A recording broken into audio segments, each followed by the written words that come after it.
सहरर अंधार हटिब रास्ताघाट गलिकंदी लागिब street light. Ganjam कोदला NS रे एणिकी आलोकीकरण समस्या रहिबनी। डबल इंजिन सरकार आसिबा परे कोदला सहर को आलोकित करिबा पई पदक्षेप निया जाउछि।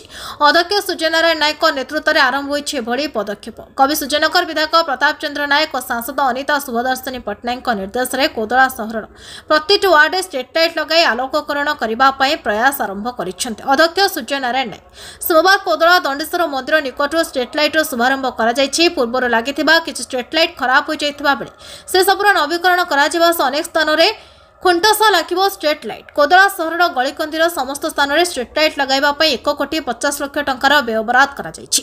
पुराना स्ट्रीट लाइट को बदला जाय नूतन 400 स्ट्रीट लाइट लगाजिबा एवं खुंटस नुआ करी 450 स्ट्रीट लाइट लगाजिबाकू स्थिर कराଯାଇଛି। आज यार शुभारंभ कराଯାଇथिबा बेले सहरर आलोकित हेबा रे खुशी प्रकाश करिसंती अंचलवासी। Achyut Sahu Kodala 3 number ward councillor प्रतिनिधि। आमर कोदला प्रायतः जी लाइट समस्या अच्छी आम धीरे धीरे सॉल्व करके आसुलु। बर्तमान आमको 850 लाइट आसी कोदला को सेगुड़ा को आम लगे आहरी आलोकीकरण उपर ध्यान देवु। लोक जमी कौन प्रकार प्रॉब्लम हमने खास करके स्ट्रीट लाइट में एतिक जिन आम प्रयास करूँ। धन्यवाद देवी आमर चेयरमैन सूर्य भाई को, से बहुत जिनटा को लगे बहुत टाइम है स्ट्रगल करूँ।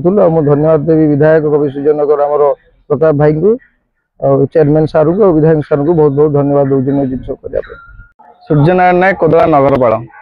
नहीं आम कोदला आलोकरण व्यवस्था 1.5 वर्ष है आम सल्व कर आसुचु। प्राय 10% 20% अभाव थिला।